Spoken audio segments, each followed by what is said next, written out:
यदा यदा हि धर्मस्य ग्लानिर्भवति भारत अभ्युत्थानं धर्मस्य तदात्मानं सृजाम्यहम्। प्रणाम, नमस्ते। श्रीमद् भगवत गीता यथारूप। भगवत गीता विश्व भर में भारत के आध्यात्मिक ज्ञान के मणि के रूप में विख्यात है। भगवान श्री कृष्ण द्वारा अपने घनिष्ठ पुत्र अर्जुन से कथित गीता के सार युक्त 700 श्लोक आत्म साक्षात्कार के विज्ञान के मार्गदर्शक का अचूक कार्य करते हैं। मनुष्य के स्वभाव, उसके परिवेश तथा अंततोगत्वा भगवान श्री कृष्ण के साथ उनके संबंध को उद्घाटित करने में इसकी तुलना में अन्य कोई ग्रंथ विश्व भर में नहीं है। जैसा कि हम जानते हैं कि कुल 18 अध्याय हैं श्रीमद् भगवत गीता में। अध्याय 1 जिसमें कुरुक्षेत्र के युद्ध स्थल में सैन्य निरीक्षण, अध्याय 2 गीता का सार, अध्याय 3 कर्म योग, अध्याय 4 दिव्य ज्ञान, अध्याय 5 कर्म योग, अध्याय 6 ध्यान योग, अध्याय 7 भगवत ज्ञान, अध्याय 8 भगवत प्राप्ति, अध्याय 9 परम गुह्य ज्ञान, अध्याय 10 श्री भगवान का ऐश्वर्य, अध्याय 11 विराट रूप, अध्याय 12 भक्ति योग, अध्याय 13 प्रकृति पुरुष तथा चेतना, अध्याय 14 प्रकृति के 3 गुण, अध्याय 15 पुरुषोत्तम योग, अध्याय 16 देवी तथा आसुरी स्वभाव, अध्याय 17 श्रद्धा के विभाग, अध्याय 18 उपसंहार संन्यास की सिद्धि।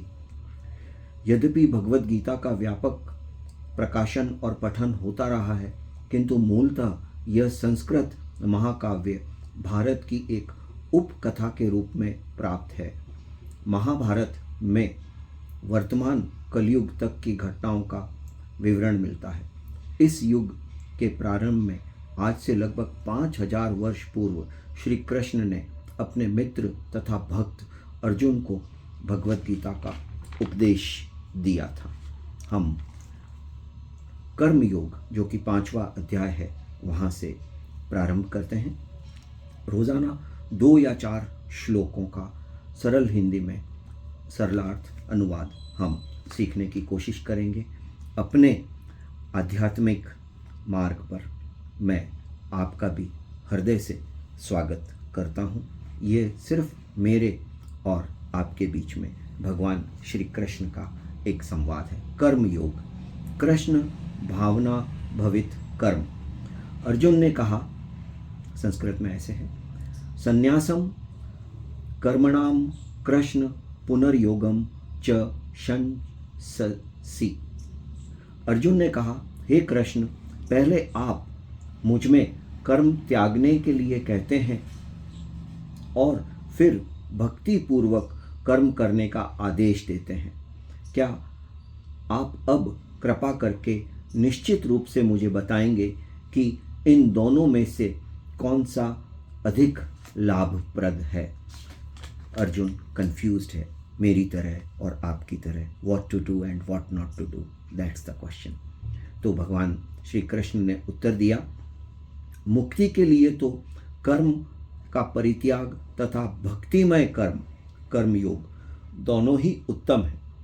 मुक्ति के लिए तो कर्म का परित्याग तथा भक्तिमय कर्म दोनों ही उपयुक्त है, किंतु इन दोनों में से कर्म के परित्याग से भक्ति युक्त कर्म श्रेष्ठ है। पुनः सुने, किंतु इन दोनों में से कर्म के परित्याग से भक्ति युक्त कर्म श्रेष्ठ है।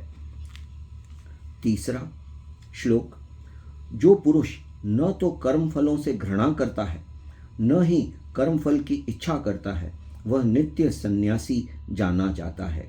हे महाबाहु अर्जुन, ऐसा मनुष्य समस्त द्वंद्वों से रहित होकर भवबंधन को पार कर पूर्णतया मुक्त हो जाता है। 4 श्लोक कर्मयोग का। अज्ञानी ही भक्ति कर्मयोग को भौतिक जगत के विश्लेषणात्मक अध्ययन सांख्य से भिन्न कहते हैं। अज्ञानी ही भक्ति को भौतिक जगत के विश्लेषणात्मक अध्ययन से भिन्न कहते हैं। भक्ति कर्मयोग और विश्लेषणात्मक अध्ययन सांख्य। जो वस्तुतः ज्ञानी है वे कहते हैं कि जो इनमें से किसी एक मार्ग को भली भांति अनुसरण करता है वह दोनों के फल प्राप्त करता है। पुनः सुनिए, जो वस्तुतः ज्ञानी है वे कहते हैं कि जो इनमें से किसी एक मार्ग का भली भांति अनुसरण करता है वह दोनों के फल प्राप्त कर लेता है। धन्यवाद। जुड़े रहें और जोड़ें।